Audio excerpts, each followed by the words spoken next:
Bienvenidos. Pedro Castillo es mi invitado esta noche. Es candidato a la presidencia del país con la organización política Perú Libre. El profesor cajamarquino de primaria no es nuevo en política, pues antes de unirse a Perú Libre, que lidera Vladimir Cerrón, fue miembro del comité de Cajamarca del partido Perú Posible, desde el 2005 hasta el 2017. Además, es un conocido dirigente magisterial, pues lideró la huelga de maestros en el 2017 por la promesa incumplida del incremento salarial a los profesores durante el gobierno de Pedro Pablo Kuczynski. El aspirante a presidente de la República por Perú Libre contará durante la próxima hora detalles de su propuesta y su visión para el país. Profesor Castillo, bienvenido. Muy buenas tardes, mi estimado Diego. Un abrazo. Gracias por acompañarme esta noche. La mayoría de personas lo conocemos por el protagonismo que usted adquirió en el 2017 con las marchas, como he mencionado, del SUTEP en contra del gobierno de Pedro Pablo Kuczynski, pero para los que no lo conocemos más allá de eso, quiero retroceder un poco. Me comentaba que nació en Cajamarca. Sí, en la provincia de Chota, en el distrito más poblado que es Tacabamba, a un caserío a 2 horas y media en la comunidad de Puña. Correcto. Y ha sido rondero también. Lo sigo siendo. Es rondero. Sigo siendo, cumpliendo con mi deber, como lo dice la organización de donde procedo. ¿Cómo ha formado su visión del país ser rondero? Nosotros los ronderos no solamente hemos contribuido por una lucha contra el abigeato local y regional, sino con la pacificación del país. Y esta práctica social no solamente se ha quedado en la región, no solamente en Chota, donde es la cuna de las rondas, sino se ha extendido en todo el país y ha salido del país, ¿no? Hay otros países que lo han visto con buenos ojos y creo que es una práctica social, la práctica social más transparente, donde también hoy en día ya toma un control, un trabajo más protagonista, por ejemplo, como profundizar más el trabajo en las comunidades, el trabajo en equipo, el trabajo abierto y la fiscalización también a las autoridades, ¿no? Y con el SUTEP, ¿cuál es su relación actual? El verdadero SUTEP son los maestros que están en cada institución educativa, en cada base, ¿no? Deslindamos abiertamente con un cascarón que, lejos de defender a los maestros, se hicieron dueños de un nombre, de un logo, y lo trasladaron a un partido político que es el CEN del SUTEP y que pertenecen hoy en día a Patria Roja, que están metidos ahí, incluso siendo parte de un partido político, ¿no? Que están juntos por el Perú. ¿Usted no tiene nada que ver con esa facción? Hemos deslindado porque ellos han desviado y se han trasladado abandonando la lucha del magisterio, y eso ha sido una de las causas fundamentales porque los maestros en el Perú nos veíamos sin ninguna representación, sin ninguna cabeza que diga, ¿sabe qué? No se puede degradar a un maestro, que las escuelas están cayéndose, que los maestros están denigrados, cómo están nuestros estudiantes, y no hubo otra cosa más que autoconvocarnos las bases del país, centrarnos en Lima y preguntarle al ministro, al gobierno, y el gobierno tampoco sabía de cómo están las escuelas, ¿no? ¿Pero es dirigente del SUTEP actualmente? Nosotros, luego de la huelga, recorrimos el país y fortalecimos las bases a nivel nacional y logramos formar más arriba de un gremio y más arriba de un sindicato, una instancia mayor del sindicato, una federación nacional, la FENATE Perú.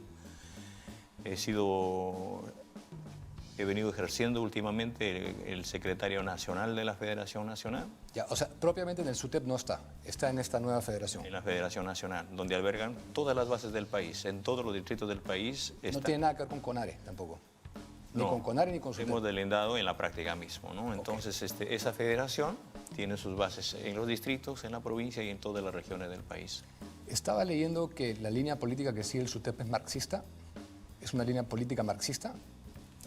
Bueno, más que marxista, creo que lo que tiene que ver el sindicato, abrazar a todas las corrientes del país, porque hay en una federación, en un gremio, es un frente único.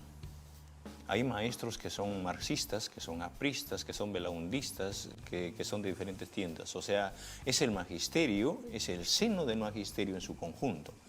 No podemos ir por una línea dejando de todo el resto, porque lo que concebimos nosotros los maestros es defender un derecho constitucional. Ya, pero ¿de qué gremio estamos hablando ahorita? ¿De la Federación? Nacional. Ya no estamos hablando de SUTEP, ni No mucho menos estamos del hablando de CONADE. SUTEP. Es que el SUTEP son las bases de la federación. Pero la línea del SUTEP, lo que aparece en su página web y todo, sí se habla de marxismo.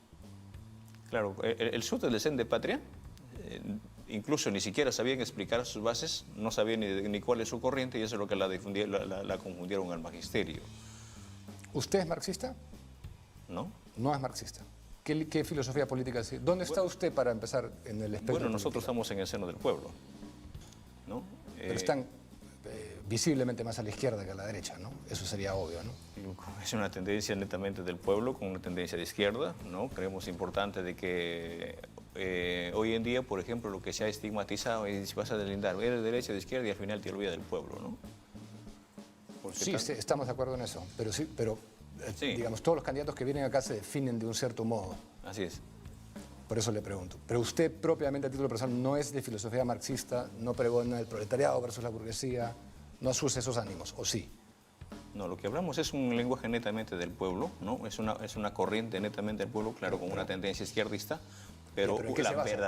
la verdadera izquierda. ¿Pero en porque qué se basa? Para entender, quiero entender. ¿En qué se basa esa corriente de izquierda? progresista, ¿no? Creo que lo que hay que hacer acá es revertir primero los derechos fundamentales de la persona y en función a eso, primero escucharle al pueblo, ¿no? Y una lucha porque dejemos de haber tanta desigualdad. Ya, hablando de desigualdades, sin más, profesor, quiero entrar a discutir algunos puntos de su ideario y programa, particularmente lo que propone en materia de régimen económico, ¿no? Para lo cual hemos sacado un artículo que está compartido en redes, que rescata los 6 artículos principales, porque también propone un cambio de constitución. Esa es la columna vertebral de nuestro plan de gobierno. Un cambio de constitución. El cambio Por eso, estructural. de la constitución. Es el cambio de la constitución. Entonces, en lo que propone el régimen económico, lo estamos compartiendo en pantalla para que el público también lo pueda ver. Vamos a ir artículo por artículo. Número 1, cita el artículo 58 de la Constitución. El Estado solo orienta y promueve. Estado, estamos hablando de actualidad, Estado sometido a la economía social de mercado, iniciativa privada es libre. Lo que usted propone, Estado regulador fuerte y con facultades, planificador, interventor, innovador, empresario y protector. ¿Me podría explicar en qué consiste ese...? ¿Con un ejemplo la puedo hacer? Con un ejemplo, sí, porque, En plena pandemia, ¿cuánto costó una mascarilla? bueno, ha variado, ¿no? Ha En variado. plena pandemia. Un balón de oxígeno, ¿cuánto costaba? Un ibuprofeno, una pastilla, un ibuprofeno, ¿cuánto costaba? ¿Y dónde estaba el Estado? Entonces creemos nosotros de que esto tiene que cesar, tiene que terminar. Que un Estado donde tiene fijado y se ha plasmado y ha hecho una práctica de prohibir los derechos por todo lado al país, instalando una política de libre mercado, por eso es que se hace como quiere. Nosotros planteamos, por ejemplo, una política social, una política popular con mercado. Ya, pero ¿cuál es esa política? Ahora lo que tiene que hacer es que el Estado sea regulador, fiscalice, y no estamos acá en contra tampoco de la empresa privada. Ya, pero ¿cómo regularía y cómo fiscalizaría? Tiene que haber un ente regulador, por ejemplo, llamándolo a las empresas. Por ejemplo, ¿a qué empresas? ¿A Incafarma? A todas. ¿A FASA? A todas las empresas. Las empresas que han venido a saquear no podemos darle un minuto más de tregua. Yo creo que, por ejemplo, pasa porque primero tiene que poner adelante la gran necesidad del país. Ya, pero la base esa no puede estar divorciada de la realidad del mercado tampoco. Porque si no, no hay ninguna base Pero para... tampoco pueden hacer todo lo que quieren con el mercado. Tiene que No haber estamos de acuerdo, pero por eso le pregunto... un ente regulador. ¿Y quién va a regularla? La tiene que regular el Estado. Eso es lo que estoy... Pero mi pregunta es cómo haría para regularla. Porque todos estamos de acuerdo con que no hay que lucrar con la salud del pueblo desmedidamente, pero el tema es cómo solucionamos esa inequidad que se genera por la economía social de mercado. Lo que tenemos que hacer es plantear y llamar a las fuerzas vivas del país, llamar a la empresa privada, poner de acuerdo, formar equipo de trabajo, plantear, convocar a todos los profesionales en este campo, ¿no? Y estructurar las líneas matrices, ¿no? Con la empresa privada en conjunto. Usted planea que el Estado sea un Estado empresario también. Claro, tiene que ser empresario. Mire, anteriormente decían, no, el Estado no puede ser empresario. ¿Por qué? Porque los que llegaban arriba, pues no llegaban para servir al pueblo, sino llegaban para servirse. Estaba mal orientado. ¿Por qué no puede ser un empresario el Estado? Porque ya se ha probado eso y con resultados desastrosos. No es nada nuevo. Justamente no se le ha dado la facultad al pueblo para que haga la fiscalización. O sea, en la época de Velasco no se hizo, según usted. No se cumplió todas las etapas. ¿No se cumplió qué? O sea, no se le dio todo el espacio. O sea, Bueno, del 68 al 75 tuvo un buen espacio, ¿no cree? Claro, pero no, en 5 años, perdón, en todo este periodo, para un país tan grande y tan diverso, yo creo que se necesita de haber fundado primero, sentado una base primero en el pueblo, porque también cuando el pueblo no está orientado, no está preparado, la ve como si fuese una cosa del otro mundo y también se revierte, ¿no? Bueno, pero al final los que están en las posiciones en esta aventura del Estado empresario, que ya se probó, no es el pueblo, pues no. Alguien va a tener que manejar, como siempre, y alguien va a tener que ser responsable. Y la gran cosa en contra que tiene esto, que ha fracasado una y otra vez en todo lugar donde se ha hecho, es que nadie tiene esa responsabilidad porque no son recursos de nadie. Se vuelve un efímero, un intangible. Entonces, ¿cómo se diferencia su propuesta de lo que ya se probó? Y está en curso en varios países de Latinoamérica en este momento.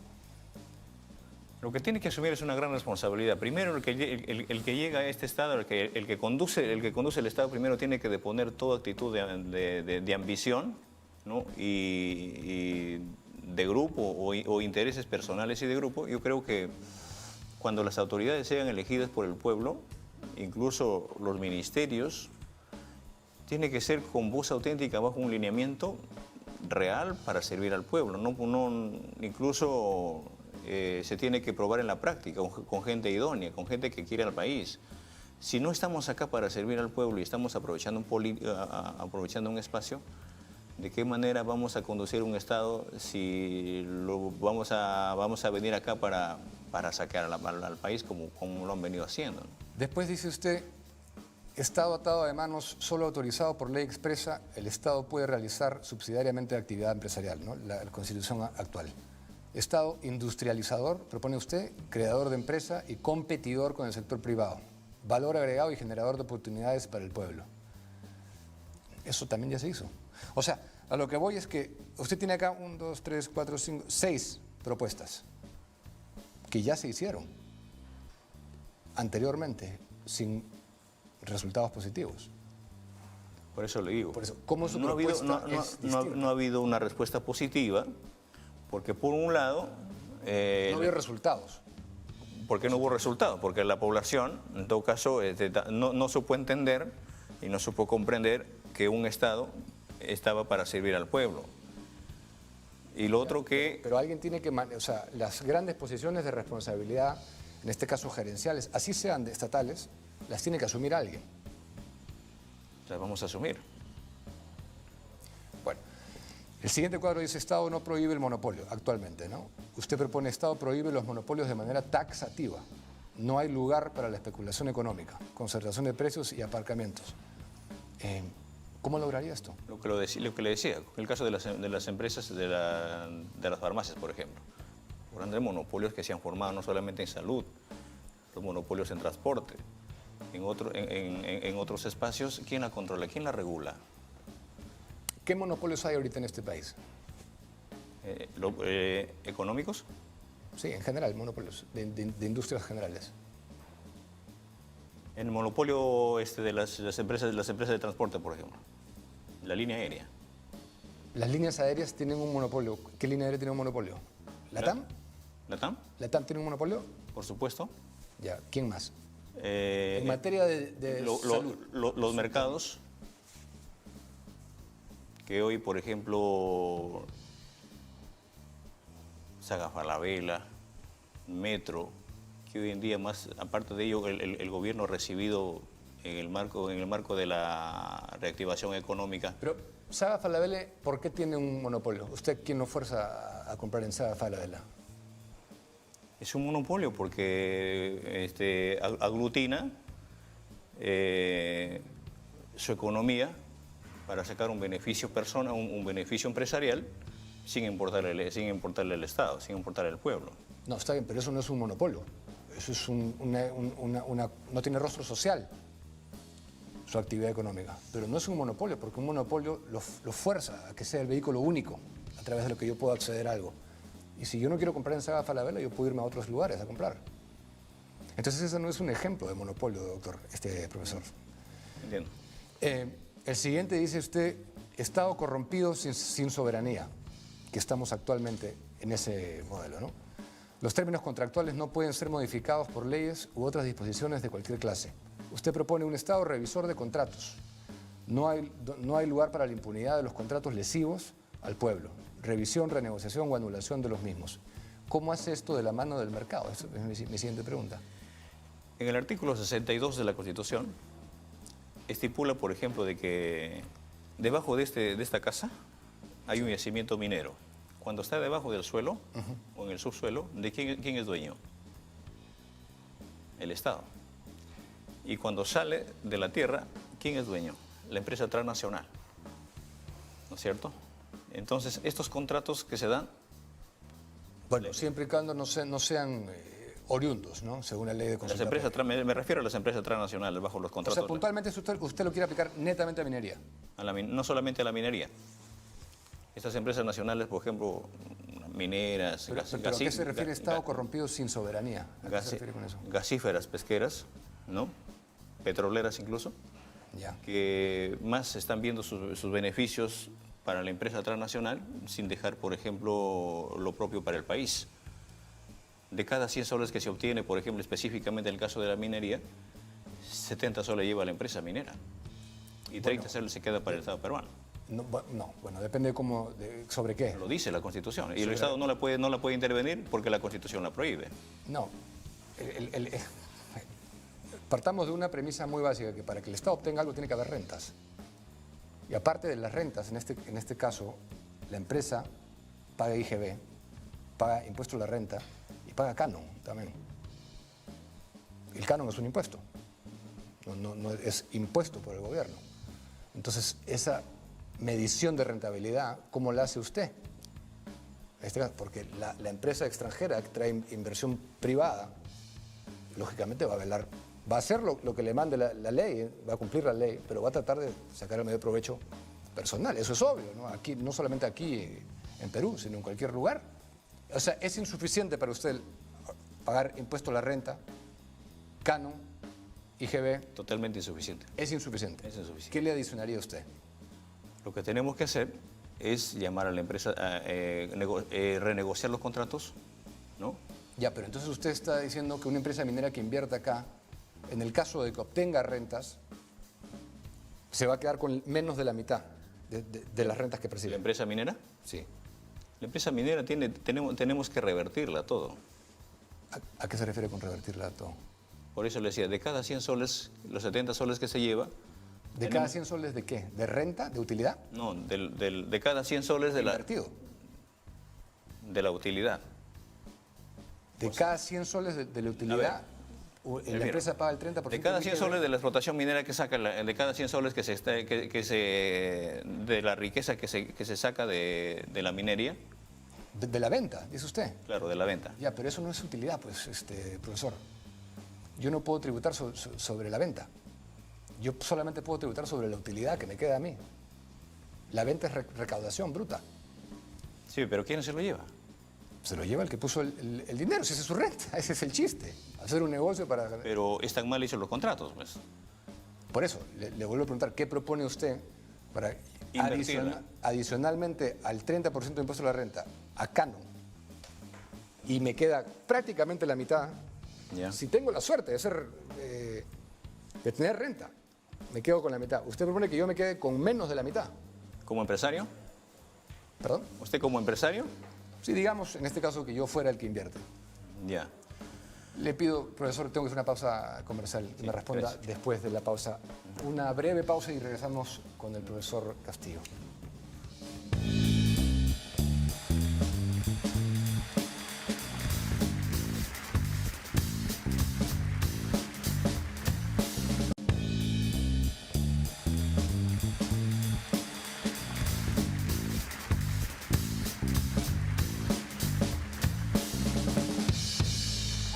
Bienvenidos de vuelta. Estoy conversando con el profesor Pedro Castillo, él es candidato a la presidencia por el partido Perú Libre. Y, profesor, estábamos hablando de su régimen económico. Me había quedado en el quinto punto de los principales cambios que usted propone dentro de lo que es el cambio de constitución en régimen económico. El quinto punto que usted quiere modificar del artículo 63 actual es, como está redactado actualmente, el Estado le da la espalda al empresariado peruano frente al extranjero.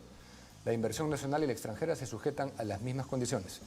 Usted propone un Estado nacionalizador, fin al Estado privatización y exportador de capitales, generador de valor agregado para dar oportunidades al pueblo y el empresariado peruano, estatización de sectores estratégicos. ¿Qué va a estatizar, por ejemplo? El gas de camisea, por ejemplo. ¿Cómo es posible, por ejemplo, que en este momento, o bajo esta constitución política, ponga frente a las grandes empresas transnacionales, a la empresa transnacional, perdón, a la empresa nacional? O sea, darle más espacio a estas empresas cuando... ¿Qué empresas nacionales han podido competir con las empresas transnacionales? Entonces, el gas, ¿Sí? no sabría. ¿Qué más? Bueno, la línea aérea. ¿Usted quiere crear una línea aérea? Bandera. Por supuesto, ¿no? Creemos importante de que el Perú no puede ser una isla, y con eso creemos importante atender las necesidades más urgentes a través de una línea aérea nacional, ¿no? Pero esa línea aérea nacional tendría que entrar a competir. Claro, por supuesto, creo que haremos el llamado a las empresas nacionales, ¿no? Y que lo asuma también, pero en su mayoría el mismo Estado, ¿no? O sea, ¿aceptaría que fuera parte de esa asociación un privado? Una empresa nacional, ¿por qué no?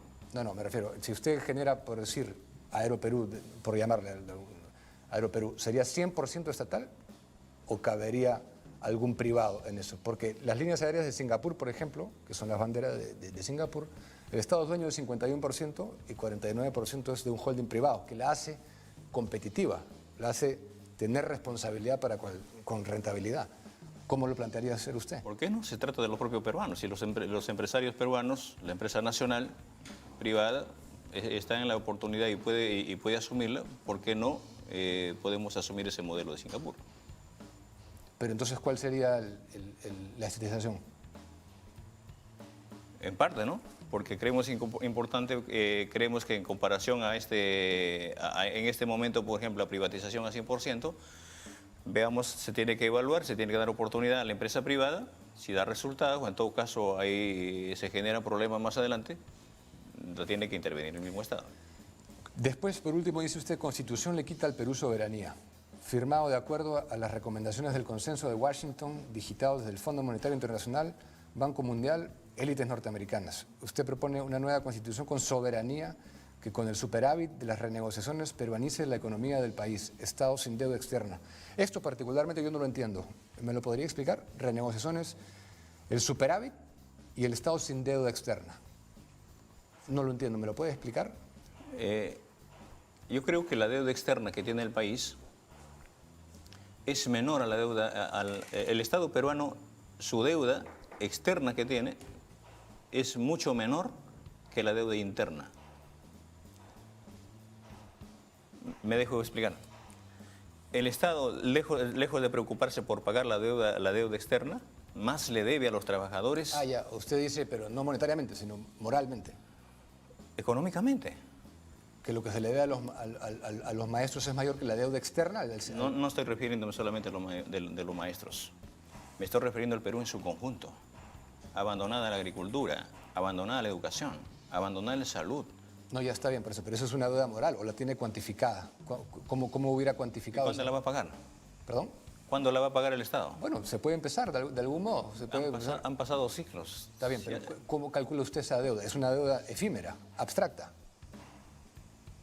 Económicamente hablando. Pero están las cifras ahí. El Ministerio de Economía sabe, por ejemplo, cuánto se le debe a los trabajadores, cuántos son los presupuestos que se tiene para mejorar las carreteras, cuánto presupuesto se necesita para hacer hospitales, para construir escuelas, para combatir la anemia, para combatir la mortalidad materna, infantil.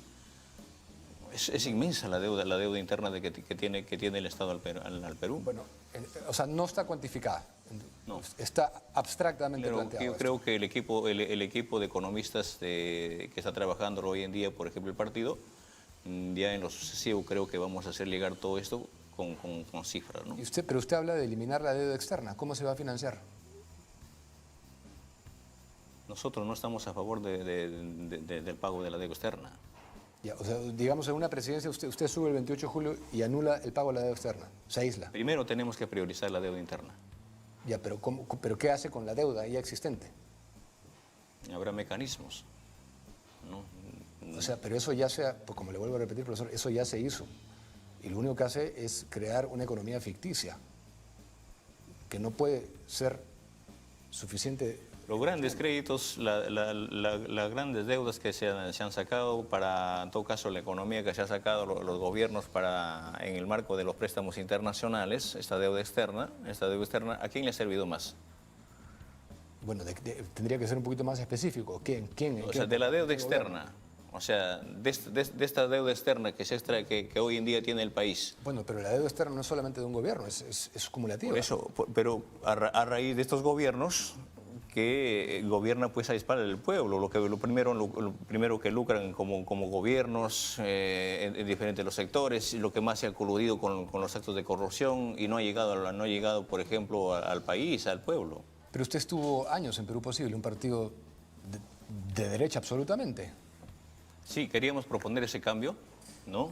Y lo que pasa que como en todo partido, creo que ha pasado siendo parte también de esta crisis política también en el Perú, ¿no? Pero eso pasa cuando los grupos, en todo caso los que lideran los partidos, los comandos nacionales, los que están centralizados en Lima, no escuchan a sus bases.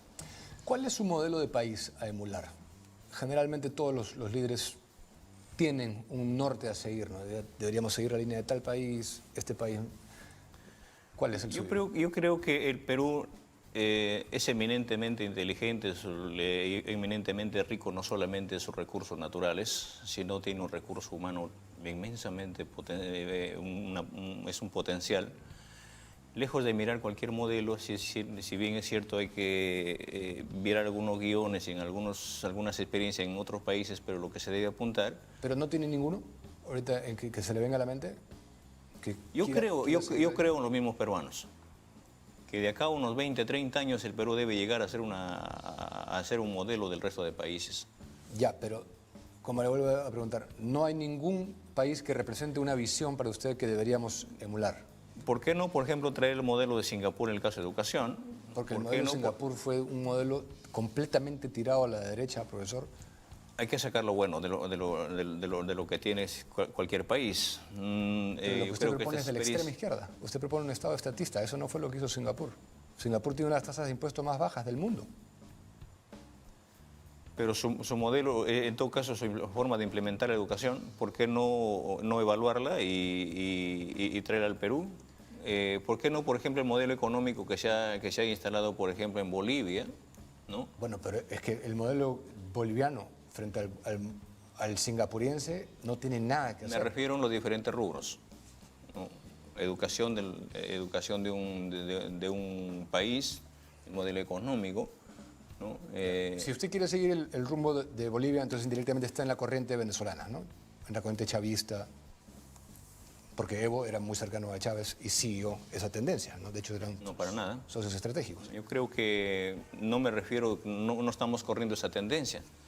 Es necesario recoger algunas experiencias con la finalidad de ver si... ¿Recoger algunas experiencias de Bolivia o de dónde? De diferentes espacios, de diferentes... ¿De Venezuela no recogería ninguna? Para nada. Nada. ¿Por qué? ¿Por qué tenemos que recogerla? Porque creemos importante, si bien es cierto había una intención de nacionalizar, pero creemos importante que en la práctica si no ha dado resultados, pero hay modelos que podemos traer de otros países, ¿no? Pero nómbreme uno, específico. El caso de Bolivia. ¿Pero cuál? ¿Qué cosa que ha hecho en Bolivia Evo Morales haría usted acá? La nacionalización de los recursos, ¿no? el problema de la renegociación de sus contratos, priorizar, por ejemplo, los grandes problemas, que la economía esté distribuido, por ejemplo, a los sectores más vulnerables. Ya. También habla usted de los países escandinavos. ¿Perdón? De los países escandinavos habla también. Dinamarca, Suecia, como modelos también, para no centrarnos solamente en ejemplos latinoamericanos. He leído que usted nombra estos países. ¿Es verdad o no? Usted, sí. Pero le comento que Dinamarca, por ejemplo, ya que usted admira mucho esas economías, son economías no socialistas. Tienen políticas sociales muy fuertes de educación, de salud, pero sus economías están entre las más libres del planeta. De hecho, Dinamarca, en un ranking reciente, es una economía menos regulada y más libre que la de Estados Unidos.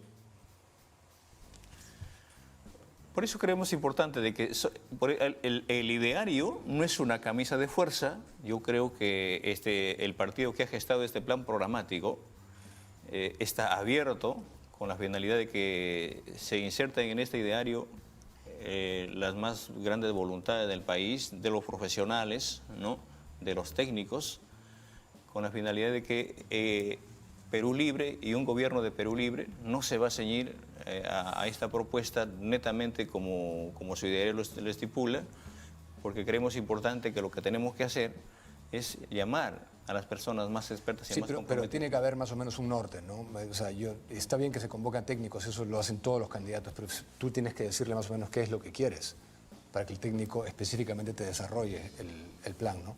Otra cosa relevante de Suecia no tiene impuesto a la propiedad. ¿Usted anularía el impuesto a la propiedad en un gobierno suyo? No. ¿Lo mantendría?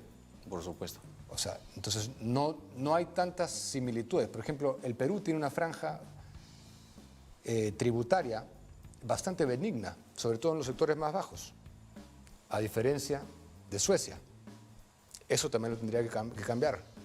¿Usted quisiera cambiar eso para que la gente que gana hasta 7 UITs, 30.100 soles, empiece a tributar? Cosa que no pasa hoy en día. Hoy en día esa gente no tributa. No tributa.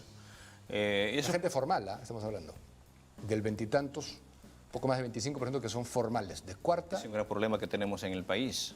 No, pero hablemos de lo formal. Después hablamos de cómo formalizar y ampliar la base, pero de la renta de cuarta y quinta categoría. Actualmente, de la gente que sí está en el sistema y ganan hasta 30.100 soles al año, que son 2.150 soles al mes, no tributa. ¿Usted haría que ellos tributen? Si se quiere comparar al modelo sueco, que tributa en esa franja 32%. ¿Haría eso usted? De alguna u otra forma creo que se tiene que evaluar la persona que genera recursos. ¿Por qué no puede tributar en un porcentaje? De acuerdo. Pero específicamente, tiene que evaluar. ¿Haría eso usted, ese cambio, que las personas que están en las franjas más bajas y perciben ingresos, sea independiente o dependiente de hasta 7 unidades impositivas tributarias, tributen? En el caso de la formalidad, por supuesto. De los que son formales y hoy no tributan, ¿usted haría que tributen? De los que son formales, sí. Sí, es que esto es formal. Esto es un código tributario. Por supuesto, tienen que tributar. Todos tendrían que tributar. Bueno, eso yo no creo que le vaya a gustar a mucha gente, pero en todo caso aplaudo porque me parece justo, si es que estamos con el discurso de que todos estamos juntos en esto y que todos que tenemos que contribuir para el bien del país y nacionalizar, por lo menos eso sí es una propuesta de que estamos en el mismo barco todos juntos, ¿no? Ahora, estas propuestas, profesor, como le decía, son propuestas que ya se han hecho. Me he leído, no le voy a decir todo, porque sería engañarlo, pero me he leído una gran parte de su programa. Y todas son cosas que sistemáticamente se han hecho, una y otra vez. Y se han hecho no en la vecindad, sino en este país. Está en curso en Venezuela, actualmente. ¿Por qué sería distinto un escenario de Perú libre en esta ocasión? Primero porque acá hay personas y hay hombres que están dispuestos a servir al país, porque acá no se está mirando otra cosa sino es las grandes desigualdades del país. Bueno, ¿a usted qué le pareció el gobierno de Velasco? ¿Cuál es su balance del gobierno de Velasco? Bueno, es un gobierno que ha surgido atendiendo al Perú en su conjunto. Yo creo que ha sido más allá de cualquier estigmatización que se le ha dado. Es un hombre que ha interiorizado la gran problemática de los peruanos, ¿no? Ya, pero ¿fue un buen gobierno? Por supuesto. En materia económica, ¿fue un buen gobierno? Por supuesto. El gobierno de Velasco fue un buen gobierno. ¿Usted lo aprueba? Para mí sí. El tema es que si nos remitimos netamente a las cifras, no le dan la razón. Pues. El gobierno militar de los 70 generó de los más altos déficits en la historia de nuestro país, descontando probablemente García I. Y esos déficits no se van cuando sale el gobierno de turno. Es un daño que se le hace al país. Y la paga el país. Y la paga el país y perdura en el tiempo. El déficit fiscal fue espeluznante en la época del gobierno militar. La aventura empresarial que le comentaba al Estado, que usted propone, que el Estado sea nuevamente empresario, ¿sabe a cuánto asciende, en valor presente, a cuánto asciende las pérdidas de las empresas que fueron estatizadas y las otras que se crearon? No solamente las que fueron expropiadas, sino las otras que se crearon. A valor presente, casi 19.000 millones de dólares. Pero eso es más que haberle vendido sus empresas del país, las 128 empresas en el régimen de Fujimori. No, no es ni más ni menos. Fueron cerca de 175 empresas públicas, de las cuales un puñado fueron rentables, entre ellas Aeroperú, y eso sí lo podemos discutir si usted quiere. Quiero seguir hablando de esto después del corte, permítame, profesor. Breve pausa comercial y regresamos con el profesor Castillo.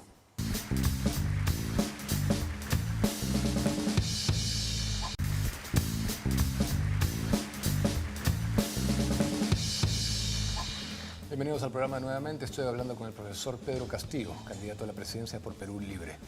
Profesor, estábamos hablando de algunas de sus propuestas, moviéndonos un poco a otras, ya hemos hablado de economía. Una que sí me gusta y que quiero que me la explique es la de elevar el gasto de educación. Usted quiere llevar esa cifra del 3.8% del PBI, que estamos actualmente al 6% del PBI, ¿verdad? No estamos al 6. No, estamos en 3.8 en el 2020, pero la quiere llevar al 6%. No la queremos llevar al 6%, la queremos llevar al 10%. Usted quiere pasar del 3.8 del PBI al 10% del PBI. Al 10% del PBI. Yo conozco cómo están las escuelas. Yo sé cómo están los niños, empezando por Puña, donde yo trabajo. Yo vengo de una comunidad donde los niños en su domicilio no tienen luz eléctrica, donde no tienen agua, donde son desnutridos. ¿Cómo es posible que en un país donde haya más de 900.000 internos, gente que delinque, el Estado les garantice desayuno, almuerzo y cena, y nuestros niños no tengan desayuno, no tengan almuerzo? Si es que lo tienen embolsados y enlatados, prefiriéndole, por ejemplo, a las grandes empresas, lejos de comer lo que sus propias comunidades, lo que su tierra produce. Yo he recorrido, mi estimado Diego, he recorrido el país. Si usted recorre el país y ve las escuelas cómo están, o sea, el problema de la educación no pasa solamente por juzgar a los maestros. No, yo estoy de acuerdo con... Le comento porque eso hace el Estado ahora, el gobierno hace. Entonces, a la educación, más allá de una situación de ver a los maestros, a la crisis educativa, creo que es una tarea compartida, ¿no? Donde tenemos que sumarnos usted, nosotros, los maestros, la escuela, la comunidad, las autoridades, ¿no? Usted es profesor de quinto y sexto de primaria, ¿no? Rotamos en la escuela, somos 3 profesores en una escuela que hay alumnos de primero hasta sexto grado. El año pasado conducí los de quinto y sexto grado. Este año me toca conducir los alumnos de primer y segundo grado. Entonces rotamos, hacemos un trabajo interno, cómo manejamos dentro de la institución educativa. Y algo práctico, Diego. El año pasado, cuando yo conducía, yo te expliqué de los alumnos que no tenían acceso, sí, claro, a un celular, por ejemplo. No sé si te comentaba. Bueno, pero eso ya sería más un análisis más... Para que tenga conocimiento, por ejemplo, de los niños, de 20 niños que tengo. Hay escuelas que no tienen techo, no están terminadas. Olvidémonos de celulares, eso viene después. En lo básico no está terminado. No, yo me he sentido bastante indignado que de cada 20 niños, yo por ejemplo tengo 20 alumnos en quinto y sexto grado, 17 alumnos no tienen celular. 2 alumnos, un celular básico, y que no es de ellos, es de la familia. Y la hora que le llama no te contesta el niño, que te contesta el papá a la hora que sea su chakra. Y un niño que tiene un celular táctil. Pero si queremos nosotros llegar, no tenías que subir al cerro para encontrar una señal. Ahora, yo estoy de acuerdo con que eso tiene que cambiar y tiene que cambiar pronto y radicalmente, pero poniéndolo en contexto nada más le digo que el presupuesto del 2020 de la República fue de 177.000 millones de soles. Si lo llevamos a 10%, quiere decir que más de la mitad del presupuesto sería gastado en educación, del presupuesto total, no viéndolo como cifra del PBI. No estamos hablando de elevar al 10% bajo esta Constitución. No, pero bajo esta o bajo otra, las cifras son las cifras. No, pero lo primero que tenemos que hacer es recuperar la economía del país. Lo primero que tenemos que hacer es un gesto práctico de austeridad. Así de sencillo, yo creo que estas cosas, más la economía se ha hecho para sueldos dorados. Sí, estamos de acuerdo en eso. El tema es que... Para los actos de corrupción, y hay que recuperar el dinero de la corrupción misma que se ha llevado. Yo creo que pasa por una situación de que acá, para instalar las políticas económicas, las políticas de salud, educación y la agricultura, tiene que ser una política con un carácter inclusivo, ¿no? Y llamándolo a los sectores. No, estoy totalmente de acuerdo con usted. Lo que pasa es que la propuesta que usted está haciendo aquí, cuando se ha aplicado a otros países latinoamericanos, porque contra ellos realmente tenemos que analizarnos, ¿no? No nos vamos a comparar con Suecia, con Francia, con Dinamarca, porque... Puede ser un sueño, pero ¿sabe qué? Culturalmente... Pero tampoco no podemos nosotros seguir postergándolo al país. Dígame usted, por ejemplo, que a nivel de América Latina, ¿cuál es el país que ha invertido menos en la educación? ¿Menos o más? Menos. ¿Acaso no está Perú en ese rubro? Perú está entre los más bajos. Sí, justo revisé las cifras anoche, mientras preparaba la nota. Estamos entre los más bajos. Pero lo que quiero decirles es que lo que usted propone es casi siempre este modelo, siempre realmente, se degenera. El caso de Evo Morales. ¿Cómo ha terminado el gobierno de Evo Morales? En fuertes acusaciones de corrupción, de fraude electoral. Porque cuando el Estado es omnipotente y controla todo, pasa eso indudablemente. Profesor, es lo que le estoy... Hay algo que observar y corregir. Le doy la razón en el que también eso pasa. ¿Por qué? Porque también cuando uno ya tiene el poder, a veces en la práctica se puede dar un espacio cerrado, pero siempre lo que tiene que haber un Estado es permanentemente de inclusión permanente y las políticas se tienen que seguir evaluando, ¿no? En su ejecución misma con participación de la misma sociedad, ¿no? ¿Su prioridad sería la educación? La gran pasión de su vida es la educación. Yo no he venido acá a este escenario político sin dejar de luchar y la seguiré luchando hasta el último día de mi existencia por la educación del país. Nuestra bandera es estructural, cambiar la Constitución, recuperar la economía y declarar en emergencia la educación. Declarar en emergencia la salud y declarar en emergencia la agricultura. La gran pasión de su vida es la educación, ¿no? La educación. Primero la educación, segundo la educación, tercero la educación. Un pueblo educado, yo creo que se alimenta mejor, se prevé mejor, vive mejor, se nutre mejor. Entonces, si hubiésemos declarado la educación en el Perú, la hubiésemos declarado en emergencia y le hubiésemos dado su real presupuesto 20, 15 años atrás, no estuviéramos en este espacio, el Perú no estuviera como está. ¿Cuál es su intención? Y no quiero que suene a falta de respeto o ofensa. ¿Realísticamente usted cree que puede ganar la elección o su intención es más bien tener una presencia en el Parlamento y hacer ruido político y traer conciencia de su movimiento? Vamos a ganar las elecciones. O sea, ¿usted piensa que puede ganar la presidencia de la República? Es que pienso, vamos a ganar, Diego. Ok. Es importante porque hay gente que sí está diciendo que está logrando efectivamente hacer ruido, ¿no? Pero que su intención real no es... porque si vemos dónde se han dado este tipo de gobiernos, generalmente han sido por la toma de poder de otros modos, ¿no? A excepción de repente del comandante Diego, yo no Chávez. estoy buscando el sillón presidencial. Yo estoy buscando trasladar el poder al pueblo. Pero es que eso lo ha buscado hacer mucha gente ya, profesor. Lo han buscado porque no lo han logrado lo que se ha hecho es darle al pueblo, ha sido convocado para que vaya el día de las elecciones, coja su lapicero, su cédula de sufragio y al final le dé un papel en blanco al gobierno. Pero ¿qué han hecho los gobiernos? Han convocado al pueblo. Con nosotros no va a haber nunca más, mi estimado Diego, un conflicto social en el país. ¿Sabe usted por qué? Porque el 60% de esta Asamblea Nacional Constituyente, valga la redundancia, la van a constituir las organizaciones sindicales y populares del país.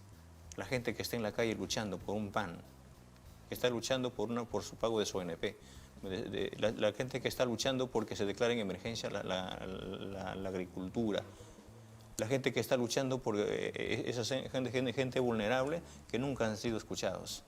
¿Cómo es posible que un gobierno salga a jactarse diciendo que está combatiendo la corrupción, que está atendiendo la pandemia, cuando le ha dado miles de millones de soles a sectores que no han pechado y no se han puesto la camiseta en esta pandemia? Pero sí ha ignorado enormemente a aquel hombre que ha parado la olla y ha puesto los manteles en esta pandemia, que son nuestros hermanos agricultores, de donde yo procedo. ¿Qué gobierno hizo eso? ¿Perdón? ¿Cuál fue el gobierno que se jactó de haber...? El mismo señor Vizcarra. ¿Qué hacía un ingeniero saliendo a las 12 del día en plena pandemia explicando, por ejemplo, cuántos muertos hay, en vez de convocar a los profesionales y hacer caminar a los comandos que tenían que combatir la pandemia? Nosotros proponemos, por ejemplo, que para combatir la pandemia, reestructurar o reformular, por ejemplo, el presupuesto. Hay sectores, hay ministerios que se han priorizado su economía, pero que por la pandemia la gente hoy está pensando llevar algo elemental. Sí, estamos de acuerdo. Lo que estamos discutiendo acá son los mecanismos. El fin no lo estamos discutiendo, todos queremos lo mismo al final.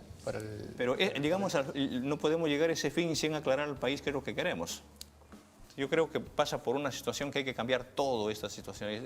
Hay una constitución pero que se ha hecho. Pero el tema es que para financiar ahora no se está buscando, por ejemplo, de que no hay para hacer simplemente ruido. Te soy franco, digo que cuando yo voy al país, yo recorro el país, llego a los pueblos, no los encuentro los que están en primera línea en las encuestas. Yo no sé de dónde aparecen los primeros lugares en las encuestas, a quién encuestan, si no encuestan al pueblo. Yo no sé a dónde se hacen las encuestas. Entonces yo creo que acá... ¿Usted hace sus encuestas? O sea, ¿usted tiene algún indicador que discrepa totalmente con las encuestas? Totalmente. Y le dicen que sí está penetrando. Tampoco creo en las encuestas, las que actualmente salen. Pero mi pregunta es, ¿usted tiene sus encuestas? ¿Estamos trabajando en una encuesta? ¿No? Que le confirman que usted está calando en la población y está subiendo. No solamente estamos calando. Nosotros hemos venido, somos conocedores en todo el país. Y hoy esta propuesta que estamos haciendo, la que lo estamos trasladando al escenario político, no solamente es de Perú Libre, no solamente es de Pedro Castillo, es un clamor popular del país, de que tenemos que cambiar. El Perú necesita un cambio estructural a gritos. Pero, ¿por qué quiso usted incluir a Vladimir Cerrón en la plancha? ¿No le parece que era un pasivo político? Son decisiones del partido, a la cual tenemos que ser respetuosos. No, pero no se quiere deslindar completamente y mandar un mensaje anticorrupción total. Es una persona que tiene una condena en curso. En curso. Claro, venida menos, la han rebajado y todo, pero la condena está hecha. Nosotros deslindamos también incluso con lo que han hecho con el doctor Vladimir. En el fondo, mi estimado Diego, es una persecución política. Está bien, pero eso no se puede manejar cuando es no favorable a usted de un modo y cuando es favorable a usted de otro modo. Los otros los meten en un saco y cuando me atañe a mí es en otro. Es todo lo que ha dictaminado el Poder Judicial. Cuando a él le exigen pagar, un mandato arbitrario por haber una decisión le exigían porque la empresa les pidió que una adenda para hacer este proyecto y que le obligaban a hacerla. Dígame, como gobernador regional, ¿está en la obligación de hacerla? ¿Por el bien de su pueblo? Pero ¿La pagaría o no la pagaría la empresa? Eso no se puede medir así, pues, profesor Castillo, porque si no, no llegamos a Eso es ninguna... justamente por eso lo están cuestionando. Justamente por eso es su situación Pero legal. lamentablemente no funciona así la justicia, ni las pruebas, ni la Hay que hacer reforma demostración, judicial. inocencias Tiene que todo. pasar por la reforma judicial también el país. Tengo que cortar, me están avisando que tengo que terminar el programa. Quiero agradecerle su presencia, haber aguantado mis preguntas y reiterarle que la mesa siempre está abierta para que usted Muchas quiera gracias. venir a cotejar ideas. Este programa estará Muchas abierto. gracias, para mi usted. estimado Diego. Saludar a usted y a su amable audiencia. Y Por el bien del país. Muchas gracias. Muchas gracias por su amable sintonía. Conmigo será hasta el próximo jueves, siempre en una nueva edición especial. Buenas noches.